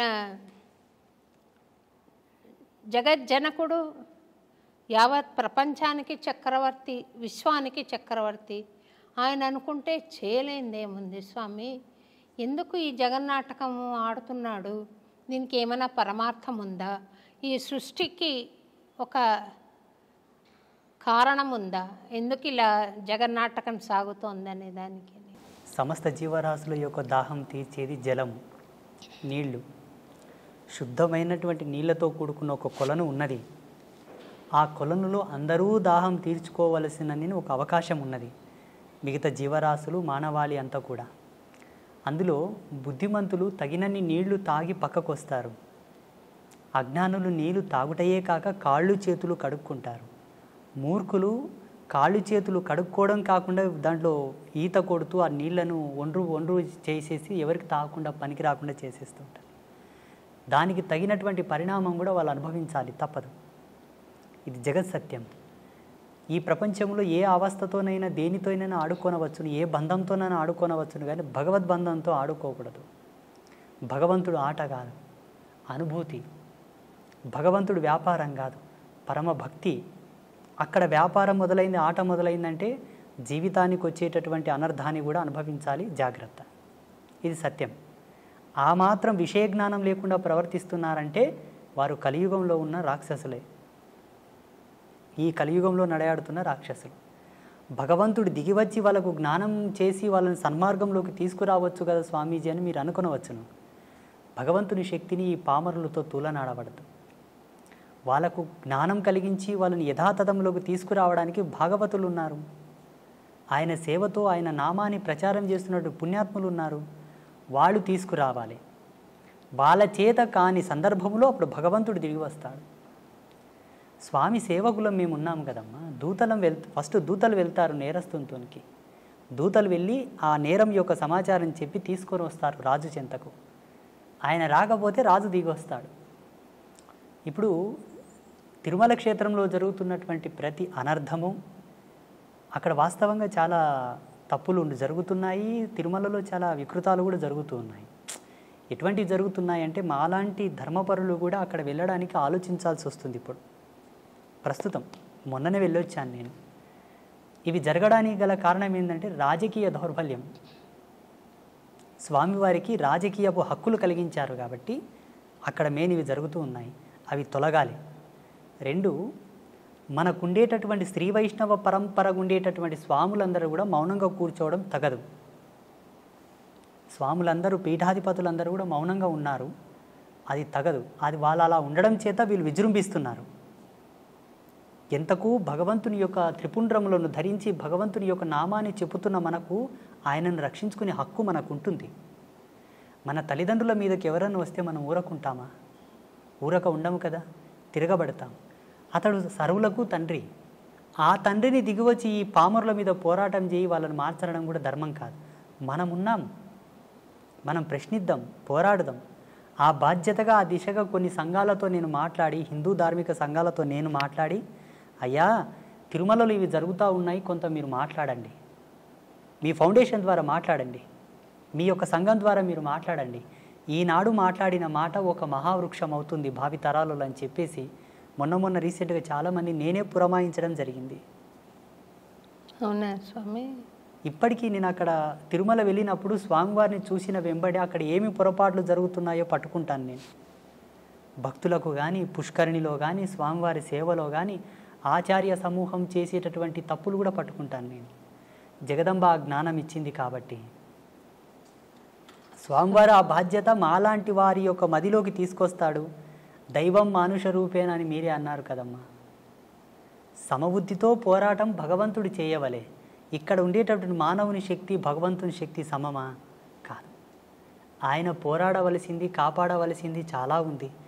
అనేక కోటాను కోట్ల బ్రహ్మాండాలను అధిపతిగా పరిపాలించు స్వామిని, ఈ భూమిలో మనమెంత, మన మీద ఆయన పోరాటానికి రావడం ఏమిటి? తిరుమల తిరుపతి దేవస్థానం వారు మీ బోటి ఆధ్యాత్మికవేత్తల సూచనలు గ్రహించి అక్కడ పవిత్రతను నెలకొల్పితే బాగుంటుందని నేను కూడా భావిస్తున్నాను స్వామి. తప్పకుండా మనకు ఆగమ శాస్త్రం ప్రకారంగా అక్కడ మేను వైఖానస సాంప్రదాయం ప్రకారంగా స్వామివారికి పూజలు జరుగుతూ ఉన్నాయి స్వామి. అయినప్పటికీ ఆ పరంపరను అలాగే కొనసాగిద్దాము. కానీ మారుతున్న కాలాన్ని బట్టి ప్రజలకు ఏం అవసరమో మేము తిరుగుతున్నాం, మాకు తెలుసు. జనబాహుల్యంలో తిరుగుతున్నాము, ప్రజలకు ఏ విధమైన కన్వీనియంట్ ఉండాలో మాకు తెలుసు. కాబట్టి ధర్మాచార్య సదస్సు ఒకటి ఏర్పాటు చేసి ధార్మికుల యొక్క భావాలు తెలుసుకొని అక్కడ భక్తులకు అక్కడ స్వామివారికి సంబంధించిన కొన్ని అన్నీ సలిపితే లోక ప్రసిద్ధమైన తిరుమల క్షేత్రానికి ఏ విధమైనటువంటి భంగపాటు కలగదు. ఇప్పటికీ స్వామివారి యొక్క కీర్తి, స్వామివారి యొక్క గొప్పతనము, స్వామివారి యొక్క క్షేత్రం మహిమ ఎన్నటికీ తగ్గదు. భువి ఆకాశములు ఉన్నంత వరకు, యుగధర్మం ఉన్నంత వరకు స్వామి రారాజే. చాలామంది తిరుమలలో వైభవం తగ్గుతుంది, తిరుమల క్షేత్రం మూతపడుతుంది, తిరుమలకు జనాలు వెళ్ళరు అని కొంతమంది స్వామీజీలు మీడియా ముందు చెప్తున్నారు. అది తప్పు. ఈ భూమి ఆకాశము పంచభూతాలు ప్రేరేపకమయ్యేంత వరకు స్వామివారు ఈ చక్రవర్తి కలియుగానికి. కాకపోతే అక్కడ ఉండేటటువంటి ఆచార్య మండలం యొక్క పొరపాట్లు, అధికారికుల పొరపాట్లు ఉన్నాయి కొన్ని. వాటిని సవరించాలి. స్వామి, నాకు ఒక అలవాటో యావానాలో తెలియదు, కానీ నేను చిన్నతనంలో, అంటే మరీ చిన్నదాన్ని కూడా కాదు, 25 ఆ ఏళ్ళప్పుడు గుడికి వెళ్ళి నమస్కారం చేస్తూ పూజారి దృష్టి కొంచెం మరల్చగానే గర్భగుడిలోకి వెళ్ళిపోయి పాదాలు పట్టుకొని నమస్కారం చేసి వచ్చేదాన్ని. వాళ్ళు కోప్పడేవాళ్ళు, స్వామి ఏమ్మా మీకు కూడా చెప్పాలా అని నన్ను కోప్పడేవాళ్ళు. నేను పట్టించుకోకుండా స్వామిని స్పృశించి నమస్కారం చేయాలి అన్న ఒక బలమైన కోరిక ఉండేది స్వామి. నేను శ్రీరంగంలో సమాశ్రయణం తీసుకున్నాను. అదైన తర్వాత తిరువళ్ళరై అనే ఒక ప్లేస్ ఉంది కదా స్వామి. ఇప్పుడు ఏదో మళ్ళీ జనసమ్మర్దం అంతా ఉందంట, కానీ నేను మా ఆయన సమాశ్రయణం చేసుకొని మా గురువు గారు అక్కడికి వెళ్ళి ఒకసారి దర్శనం చేసుకొని రండి అంటే వెళ్ళాం. ఒక్క పిట్ట లేదు స్వామి, అంత పెద్ద గుడిలో ఒక్క పిట్ట లేదు. అయితే చిన్న ఇల్లు ఉంది ఇంతది. వెళ్ళి మా ఆయన తలుపు తడితే అర్చక స్వామి బయటికి వచ్చారు. మేము ఇట్లా వచ్చామంటే నేను వస్తాను పదండి అని ఆయన వచ్చారు. వచ్చి నేను మా ఆయనకు చెప్పాను, ఈ స్వామిని ముఖమంటపంలోకి తీసుకెళ్ళి మాట్లాడతావా అని. ఆయన తీసుకొని వెళ్ళి ముఖమంటపంలో మాట్లాడుతున్నారు. నేను చేసినది నేరమో మరి మంచిదో తెలియదు, కానీ గర్భగుడిలోకి వెళ్ళిపోయి ఆయన పుండరీకాక్ష స్వామి చక్రం ప్రయోగిస్తున్న పోజ్లో ఉన్నారు. ఆయన కాళ్ళు పట్టుకుని చాలాసేపు ప్రార్థన చేసుకుని ఒక 5 నిమిషాల పాటు అంతరాలయంలోకి వచ్చి కూర్చుని పొడగంటి మయ్యామిమ్మ పురుషోత్తమ అని పాడాను. ఆ పాట పాడంగానే ఆ ముఖమంటపం చాలా దూరం, చాలా పెద్ద టెంపుల్ కదా స్వామి. ఆయన ఇలాగొచ్చి అరవన్లో చెప్తున్నాడు, స్వామి రొమ్మ నల్లా పాడినారా అని, చాలా బాగుంది, నాకు సంతోషమైంది, ఇంకోటి పాడతావా అని అడిగాడు. ఆ మాట్లాడుతున్నప్పుడు ఇది అర్చక స్వామి కాదు మాట్లాడేది, ఆ పుండరీక స్వామి మాట్లాడుతున్నాడు నాతో అనే భావన నాకు కలిగింది. అది నేను చేసింది నేరమా లేక అది క్రమశిక్షణ ప్రకారంగా చూస్తే అలా నేను ఇప్పుడు నా గుళ్ళోకి, ఇప్పుడు మేము చేసిన గుడిలోకి మేము వెళ్ళాము స్వామి. అర్చక స్వామి లోపలికి వెళ్ళి పూజ చేస్తూ ఉంటాను. ఆ కళలు అప్పచెప్పక ముందు కుర్చీ వేసుకొని లోపల కూర్చున్నాను నేను. కానీ కళలు అప్పచెప్పిన తర్వాత లోపలికి వెళ్ళే అవకాశం లేదు. కానీ చిన్నతనంలో అప్పుడు ఏ గుడికి వెళితే అక్కడికి వెళ్ళిపోయి ఇట్లా పట్టుకునే ఒక ఇది ఉండేది. అది ఏమన్నా దోషమా స్వామి? అది నన్ను ఏమన్నా వెంటాడే అవకాశం ఉందా? మీకు భగవంతుని యందు ఉండే అనురక్తి, భగవంతునితో మీకు ఉండేటటువంటి బంధం, ఆ ప్రేరణ అందరికి కలగదు. కలిగినా కొందరికి భయం ఉండి, కలిగినా కొందరికి కొంత భేదం ఉండి కూడా పోలేకపోతారు. చాలామందికి ఈ ఇష్టం ఉంటుంది. ఏవీ లేకుండా మీరు వెళ్ళి పట్టుకున్నారు చూసారా, అది మీకే తగింది, మీ యొక్క గొప్పతనం. అది దోషంగా పరిగణించవలదు, దాని దోషంగా చూడవలదు. అది పుణ్యం, సుకృతం, మీ అదృష్టం. మా అమ్మ అన్నది స్వామి, మీరు శ్రీ ఎట్లెళ్ళావే అంత స్వామి దగ్గరికి అట్లా గర్భగుడిలోకి, మా అమ్మ అన్నది నన్ను. శ్రీవారి చరణములను స్పృశించారా? ఈయనను తిరుపతిని నేను ముట్టుకోలేకపోయినాను స్వామి, ఎందుకంటే అక్కడ గడప దాకా వెళ్ళాను.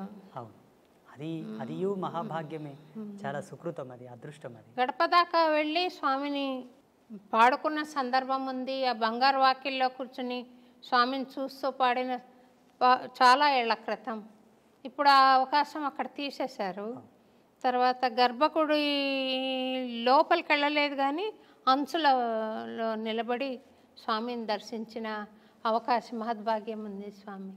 మీరు ఒక్క మాటలో చెప్పాలంటే విశేషించి మీరు కారణ జన్ములే స్వామి. ఎందుకంటే స్వామివారి యొక్క నామాంకితం చేతనే మీకు బహువిధమైన ప్రజ్ఞాపాఠవాలు సిద్ధించాయి. సమాజంలో మీకు గుర్తింపు ఉన్నది కూడా స్వామివారి యొక్క నామాంకితం చేతనే.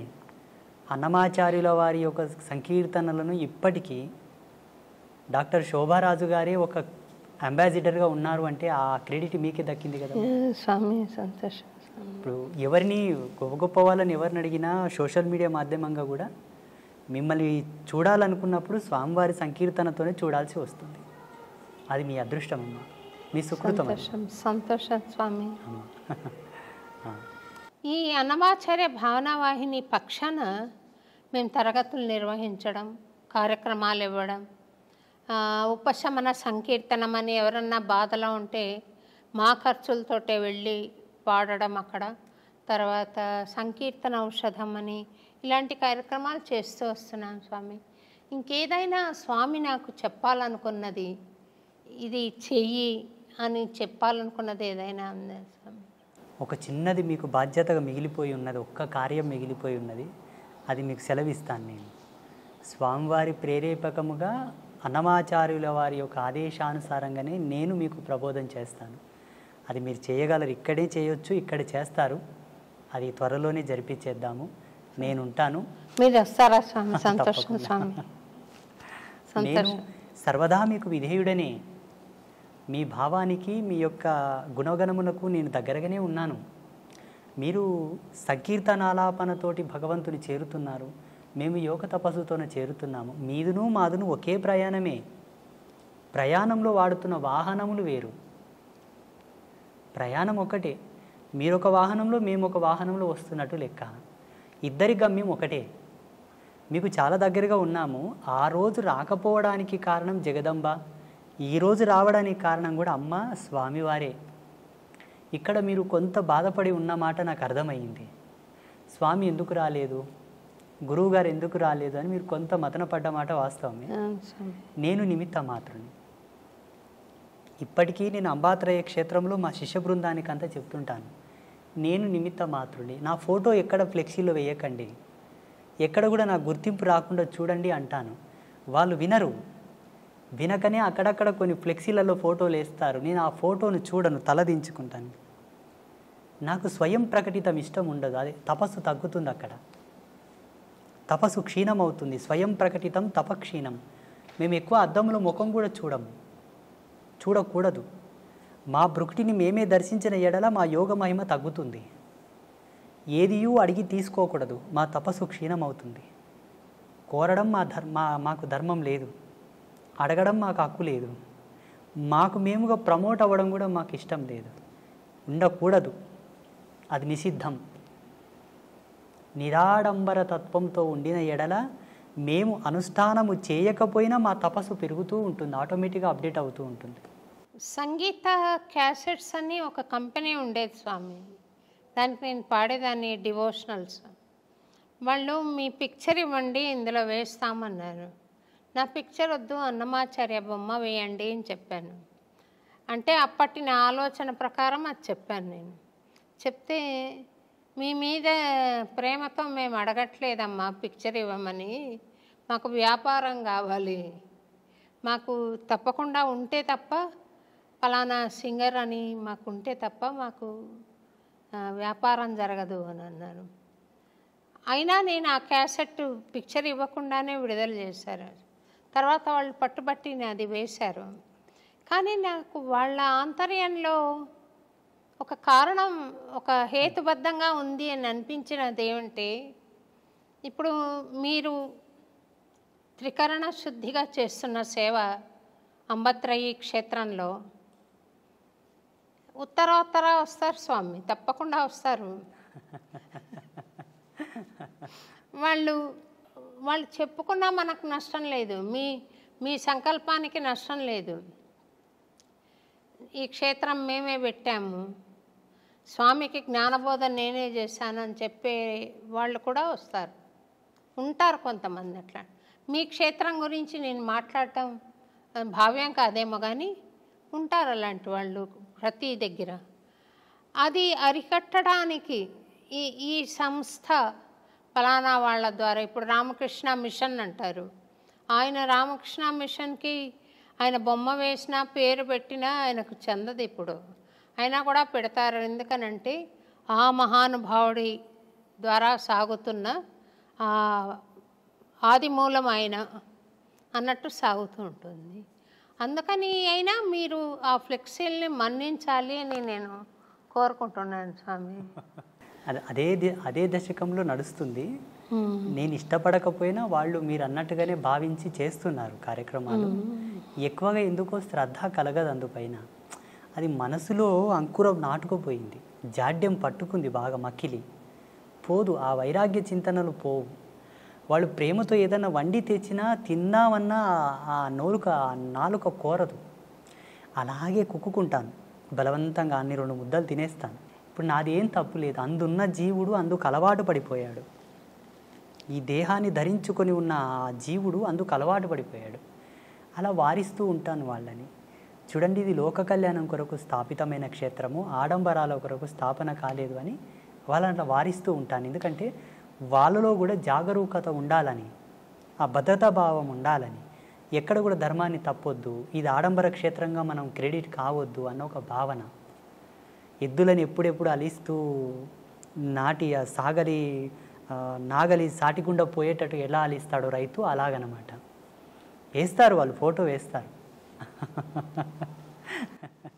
అంటే నాబోటి వాళ్ళకు కూడా వీడియో పైన చూడంగానే ఇది స్వామి వీడియో అని మీ పిక్చర్ ఉంటే త్వరగా తెలుస్తుంది స్వామి.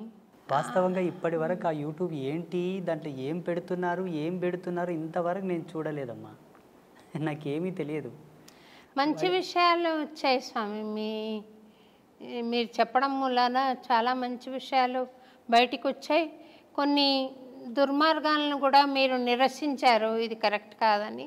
అది చాలా బాగుంది స్వామి. ముక్కుసూటిగా చెప్పారు కొన్ని విషయాలు, బాగుంది స్వామి. యూట్యూబ్లో మీరు మాట్లాడిన విషయం చాలా బాగుంది. ఇప్పుడు ఆలయంలో పూజలు చేసే వాళ్లకు ఈ అర్హతలు ఉండాలి, ఈ భక్తి కంపల్సరీగా ఉన్నవాళ్లే చెయ్యాలి, ఈ నియమనిష్టలు ఉన్నవాళ్లే చెయ్యాలి అని ఉందా స్వామి, లేదా ఏదైనా ఒక వర్గం చేయొచ్చా? యోగ్యుడైన వాళ్ళు ఎవరైనాను చేయవచ్చు. ప్రధానమైన నియమాలు 3. వాళ్ళు త్రిమాకారములకు దూరంగా ఉండాలి, మద్యమాంసాదులు కంప్లీట్గా వధించి వేయాలి, విడిచిపెట్టాలి. ఒకవేళ గృహస్థుడైతే భార్య తప్ప అన్య స్త్రీలను గౌరవించడం వరకే కానీ ఎవరు ఆయనకు తగరు. ఈ 3 ప్రధానం. ఒకవేళ విప్రుడైతే, బ్రాహ్మణుడైతే, మంచి సద్గుణ సంజాత అయినటువంటి కులధర్మంలో పుట్టినవాడైతే ఆయన తప్పకుండా 2 పూటల అగ్నికార్యం చేయువాడై ఉండాలి. ఆచార ధర్మంలో కట్టుబడి నడుచుకునేవాడై ఉండాలి. ఆ మర్యాదను కాపాడేవాడై ఉండాలి.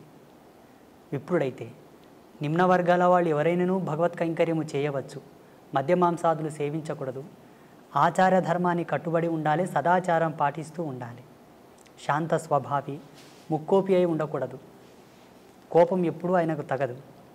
ఒక మాటలో చెప్పాలంటే హరిషవర్గములకు కొంత దూరంగానే ఉండాలి ఆయన. అప్పుడు భగవంతుని కాళ్ళు గడిగి ఆ తీర్థం 10 మందికి ఇచ్చిన శుభమవును. భగవంతునికి అంత హారతి ఇచ్చినా, ఎవరికైనా హారతి చూయించినా వాళ్ళకు జయమగును. భగవంతుని నామాను పలికి వాళ్ళని శుభమని దీవించిన వాక్కు ఫలించును. ఈ హరిషడ్ వర్గములను దగ్గర పెట్టుకొని, త్రిమాకారములను నీ వంట పెట్టుకొని గనక దేవుని పాదాలు కడిగి వాళ్ళకి తీర్థం ఇస్తే వాళ్ళకు శుభమగునేమో భగవంతుని అనుగ్రహం చేత. నీవు కొంత ఇబ్బంది పాలవుట తథ్యం. అర్చకుడు ఎవరు ఎప్పుడే కానీ అలా ఉండకూడదు. వాస్తవంగా శాస్త్ర ప్రమాణంగా ధర్మసింధువు ప్రకారంగా యజ్ఞోపవీత ధారణ కంపల్సరీ, సాంప్రదాయకమైన తిలకధారణ కంపల్సరీ, ఆచార ధర్మంతో కూడుకున్న వస్త్రధారణ కంపల్సరీ. ఇవి ఉంటే తప్ప భగవత్ కైంకర్యం చేయడానికి అర్హుడు కాడు. మీరు భగవత్ కైంకర్యం చేస్తున్నారు కదా స్వామి, మీరు యజ్ఞోపవీత ధారణ చేశారా మరి? ఉన్నది. సన్యాసులకు 3 సూత్రములతో కూడుకున్న యజ్ఞోపవీతం ఉంటుంది కాబట్టి 3 సూత్రములతో ఉన్న యజ్ఞోపవీతం. మేము బ్రహ్మచర్యములు అంటే సన్యాసంలో ఉన్నాం కాబట్టి 3 సూత్రములు మాకుంటాయి. పెళ్ళి కాని వాళ్ళు 6 సూత్రములు, పెళ్ళైన వాళ్ళు 9 సూత్రములు ధరించుట మనకు సాంప్రదాయకంగా వస్తున్నటువంటి పరంపర. ఆ సంప్రదాయాన్ని అనుసరించి మాకు 2010వ సంవత్సరంలోనే జరిగింది. 2010వ సంవత్సరం, ఇప్పటికీ 14 సంవత్సరాలు అయింది. నేను శ్రీమాత యొక్క చరణములను పట్టుకున్న తర్వాత నా జ్ఞానం ఇష్టపడి నాతో వచ్చి జ్ఞానోపదేశం స్వీకరించి, ఉపదేశ సంస్కారం స్వీకరించి, నీ జ్ఞానం నీ తపస్సును మాకును ప్రబోధం చేయి నాయనా అని అడిగిన వాళ్ళందరికీ కూడా సంస్కారబద్ధంగా వాళ్ళకు యజ్ఞోపవీత ధారణ చేయించి వారికి తగు పద్ధతులతో శుద్ధిని గావించిన తర్వాతనే మంత్రదీక్ష, మాలధారణ, దీక్షా ప్రధాన సంస్కారం చేసి ఉన్నాను. చాలామందికి నేను యజ్ఞోపవీతం వేశాను, వ్యసనాల నుంచి దూరం తీసుకొచ్చాను, భగవంతునికి దగ్గర చేశాను, శాస్త్రానికి, ధర్మానికి, సిద్ధాంతానికి పాత్రులను చేశాను చాలామందిని. నా సంకల్పం అదే. అంటే ఏ వర్గమైనా మీరు స్వీకరించి చేశారా స్వామి? 100కు 99% మంది ఇప్పటి వరకు జగదంబ యొక్క మంత్రదీక్షను పొందిన వాళ్ళందరూ కూడా బడుగు బలహీన వర్గాల వాళ్ళే, సబ్బండ వర్ణాల వాళ్ళే. ఆ 90% వదలగా మిగిలిన 10% మంది బ్రాహ్మణులు కూడా ఉన్నారు మా భక్తులు. సద్బ్రాహ్మణులు విశిష్ట పరంపరానుగతంగా ఉండేవాళ్ళు కూడా వచ్చి, అయ్యా మీరు చెబుతున్న మాట ఈశ్వర ప్రమాణంగా ఉన్నది, మాకు పూర్వపు గురువులు ఉన్నప్పటికీ మీ చేత ఏదో పొందదలిచాము, ఏదని అనుగ్రహించండి అన్నారు. ఇచ్చాను. ఏదో 2 బీజమంత్రాలు, 2 శ్లోకములు, ఒక పారాయణము, ఏదో మీరు ఇప్పించండి, ఒక 41 రోజు చేసుకున్న మా జన్మ పావనమగును అని అడిగిన వాళ్ళు ఉన్నారు. అమ్మగా నేను ఇచ్చాను, వాగ్దేవతగా ఇచ్చాను, నేనుగా ఇవ్వలే. ఆ వాణి సరస్వతి యొక్క ప్రతిరూపకంగా నేను వాళ్ళకు మంత్రదీక్షలు ఇచ్చాను. ధనము కోరిన వారికి లక్ష్మీ రూపకంగా అనుగ్రహించాను. శక్తి సంపత్తి, రాజకీయ శక్తి కోరిన వారికి కాళీ రూపంలో అనుగ్రహించాను. ఎవరు ఏమి కోరదలిస్తే ఆ విధంగా నేను అనుగ్రహించాను. అమ్మగా ఇచ్చాను, నేనుగా ఇవ్వలేదు. అమ్మగా నాకు కూడా ఆశీర్వాదమేమండి స్వామి. మీకు 3 అమ్మల యొక్క కృపను ప్రసాదిస్తాము, దాంట్లో ఏ సందేహము లేదు. త్రిమాతల యొక్క కృపను మీకు ప్రసాదిస్తాము. మీరు ఒక మాట ఇవ్వాలి నాకు. చెప్పండి స్వామి. ఈ వీడియో మాధ్యమంగా ఆ 3 అమ్మలుగానే నేను అడుగుతున్నాను. మీకున్నటువంటి గానామృతము చేత మేము వాగ్గేయకారకులు ఎవరైతే పాటలు పాడేవాళ్లను శాస్త్ర పరిభాషలో ఒక మాట అంటాం, మేము గంధర్వ శిఖామణులు అంటాము. ఆ అంశతో పుడతారు వాళ్ళు. మీరు అదే అంశతో జన్మించారు కాబట్టి ఈశ్వర ప్రీతి పొందుటకు వాళ్ళు తొందరగా ఆ పాత్రత పొందిన వారయ్యే పుడతారు. పాడేవాళ్ళందరూ కూడా అవధానులు, పండితులు, గాయకులు, నాట్యకారులందరూ కూడా భగవత్ కళలతో పుడతారు, సారస్వత కళలతో పుడతారు. కాబట్టి భగవంతునికి దగ్గర ఉంటారు వాళ్ళు, చాలా చాలా దగ్గరగా. మిగతా వారందరూ కొన్ని ఆమడల దూరం ఉంటే వాళ్ళు చాలా దగ్గరగా పుడతారు.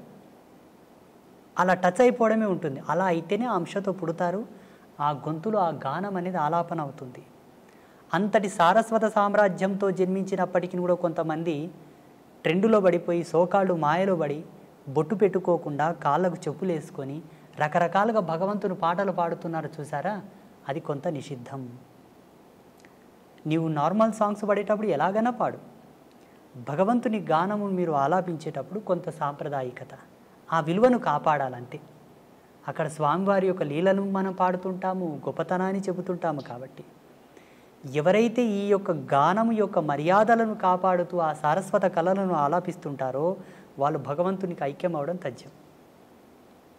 అయిన వాళ్ళు చాలామంది ఉన్నారు. త్యాగరాజ మహాస్వామి, కాళిదాసు, అన్నమాచార్యుల వారు, తుకారం కానీ వీళ్ళందరూ కూడా పాటల చేతనే భగవంతుని పిలిచారు. పాట చేతనే భగవంతుని పిలిపించి గోరుముద్దలు పెట్టించారు. పాటకెంత ప్రతిభ ఉన్నది, ఎంత పవర్ ఉన్నదో చూడండి. మేము ఆధ్యాత్మిక వారసత్వంలో ఒక మాట చెప్పుకుంటాం స్వామీజీలం. మంత్రములు కోటు సంధించినను రాని భగవంతుడు ఒక్క పాట చేత వచ్చునట. పాటకంత మాధుర్యం ఉంది, అంత పారవశ్యం ఉన్నది. మంత్రానికి రూఢీ ఛందస్సు ఉంటుంది. ఆ ఛందస్సును అనుసరించే భగవంతుని ఆకర్షించగలదు. పాటకు రూఢీ ఛందస్సు లేదు, ఎక్స్ప్రెస్ వే. ఆ గానమునకు అలా లయను శృతిని కలిపి పాడగలిగితే ఈశ్వరుని యొక్క హృదయమును ద్రవింపజేసి పరవశింపగలదు, పిలవగలదు. అలా మనసు పెట్టి పాడాలి. అదే ఛందస్సును అనుసరించి అంబాత్రయ క్షేత్రంలో కొలువుదీరినటువంటి ముగ్గురమ్మలకు మీరు ఒక పాటను పాడి మాకు ప్రసాదించాలి. మహాప్రసాదం స్వామి, తప్పకుండా. మేము అంబాత్రయ క్షేత్రంలో పద్మశ్రీ డాక్టర్ శోభారాజు గారు పాడిన పాటను ఒక శిలాపలకంను రచిస్తాం. అక్కడ ఆ పీఠం మీద ఎవరో చిన్న చిన్న వాళ్ళు భజన సంకీర్తనలు పాడారు, కొన్ని తత్వగీతములు పాడారు, ఇక కొన్ని పాటలు పాడారు. కానీ ప్రాముఖ్యతను వహించినటువంటి సంగీత గానామృతము మీ చేత రావాలన్నది మా కోరిక. తప్పకుండా వస్తాను స్వామి, తప్పకుండా చేస్తాను స్వామి. నేను మొన్న వచ్చినప్పుడు కూడా ఒక అమ్మవారికి నివేదన చేశాను ఒకటి. చాలా అద్భుతంగా ఆ రోజు మీరు పాడుతుంటే మేము ఎక్కడనో కనెక్ట్ అయిపోయాము ఆ పాటకు. తప్పకుండా వస్తాను స్వామి. నేను అక్కడ విశేషమైన రోజు ఒకటి చెప్పండి, ఆ రోజు వచ్చి నేను అక్కడ పాడి మీకు అది ఆడియో ఫైల్ కూడా మీకు ఏర్పాటు చేస్తాను స్వామి. నేను తప్పకుండా అమ్మా. చాలా సంతోషం అమ్మ, ఈరోజు మీరు మమ్మల్ని పిలవడం, ఈ అన్నమయ్య పురానికి నేను రావడం నా అదృష్టంగా కూడా కొంత భావిస్తాను. నేను సంతోషం. ఎంత భగవంతుని సేవ చేసేవాడినన్నా ఒక శరీరంతో ఉన్నాను కాబట్టి దీనికి కొంత ధర్మం ఉంటుంది, దీనికి కొంత ధర్మం ఉంటుంది. ఆ ధర్మాన్ని బట్టి నాకును ఇది అదృష్టంగానే భావిస్తాను. మీరు ఆదర్శ దంపతులుగా మీరు మీ కుటుంబ సభ్యులందరూ కూడా చిరకాల యశస్సుతో వర్ధిల్లండి, సుఖ సంతోషాలతో జీవించండి, భగవత్ కృపను పొందండి. ఒక చిన్న విషయం అడిగి కార్యక్రమం ముగిస్తాను స్వామి. ఇప్పుడు మీరు వర్గవర్ణ భేదాలు లేకుండా స్వామికి సేవ చేసేందుకు వాళ్లకు ఒక అర్హతను ప్రసాదించారు కదా. అట్లా పూర్వకాలంలో గార్గి ఇలాంటి వాళ్ళందరూ, మైత్రేయి ఇలాంటి వాళ్ళందరూ జంధ్యాలు ధరించి వాళ్ళు కూడా వేద పఠనం చేశారని అంటారు కదా స్వామి. స్త్రీలకు ఏమైనా అవకాశం ఉందా స్వామి? అట్లా అమ్మవారికి దశయజ్ఞోపవీత సంస్కారం ఉంది జగన్మాతకు. అమ్మవారికి కొన్ని తంత్రశాస్త్రాల్లో, కొన్ని అమ్మవారికి సంబంధించిన తత్వవిధి శాస్త్రాల్లో దశయజ్ఞోపవీత సంస్కారం జగదంబ చేసినది అని ప్రమాణాలు ఉన్నాయి. నాగయజ్ఞోపవీత ధారిణి అని అమ్మవారిని కీర్తిస్తారు, స్తుతిస్తారు. కుశయజ్ఞోపవీత ధారిణి అంటారు. అమ్మవారికి ఎన్నో రకాల ముండమాల యజ్ఞోపవీత ధారణం ఉన్నది అమ్మవారికి. ఏంటి స్వామి? ముండమాల యజ్ఞోపవీత ధారణ, నాగయజ్ఞోపవీత ధారణ, సర్పములని యజ్ఞోపవీతంగా ధరించినది అమ్మవారు. అమ్మ అంటే స్త్రీయే కదమ్మా, మాతృమూర్తే కదా. ముండమాల అంటే పుర్రెల మాలలో కూడా యజ్ఞోపవీతంగా అమ్మ ధరించిందని ప్రమాణాలు ఉన్నాయి. స్త్రీలు యజ్ఞోపవీత ధారణ చేయడానికి అర్హులే, దానికి కొన్ని ప్రమాణాలు ఉన్నాయి. ఆమె యోగ్యత, ఆమె యొక్క పాత్రత, ఆమె స్థితిని అనుసరించి ఆమె ధరించుటకు యోగ్యురాలా కాదా? యోగ్యురాలు అయితే తప్పకుండా సంస్కారం చేయించి ఆమెను భగవంతుని కైంకర్యములకు పురమాయించవచ్చు. కొన్ని పద్ధతులు ఉన్నాయి దాంట్లో, కొన్ని పద్ధతులు, కొన్ని ధర్మసూత్రాలను అనుసరించి ధరించవలసి ఉంటుంది. ఉదాహరణకు డాక్టర్ పద్మశ్రీ శోభారాజు గారికి మాత్రమే ఆ బిరుదు దక్కింది. వారి గొప్పతనాన్ని అనుసరించి ఆ బిరుదు దక్కింది. కేంద్ర ప్రభుత్వం ఆ బిరుదును వారికి ప్రదానం చేసింది.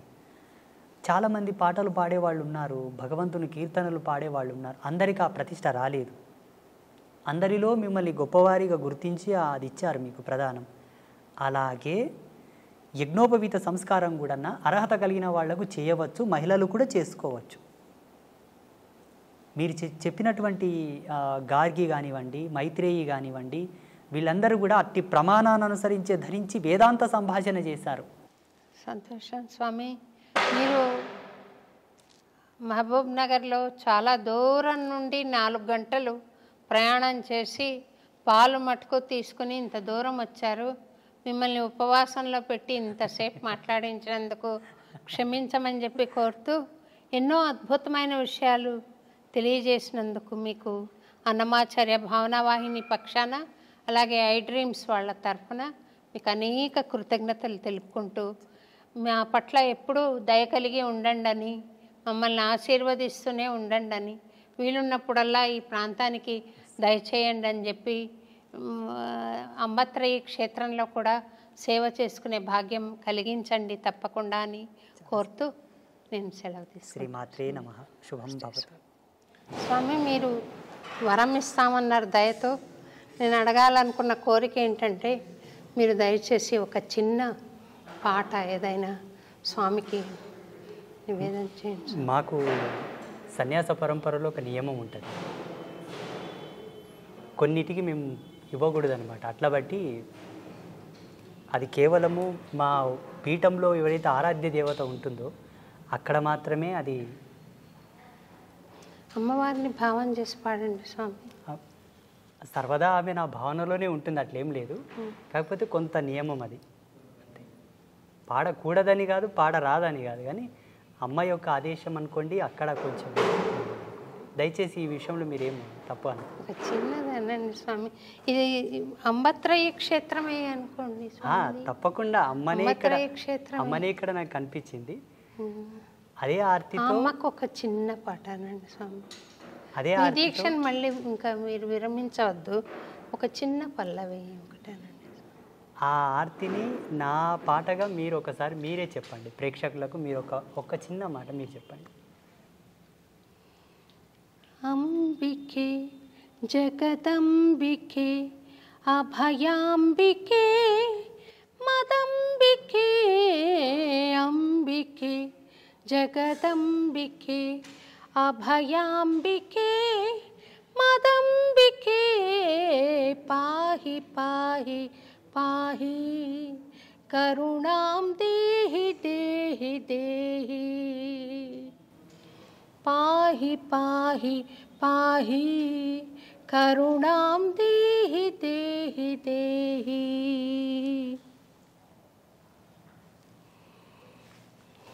మా గాత్రమే మీరు తీసుకున్నట్టుగా, మీ గాత్రమే భగవంతుడిచ్చినట్టుగా ఇది భావన.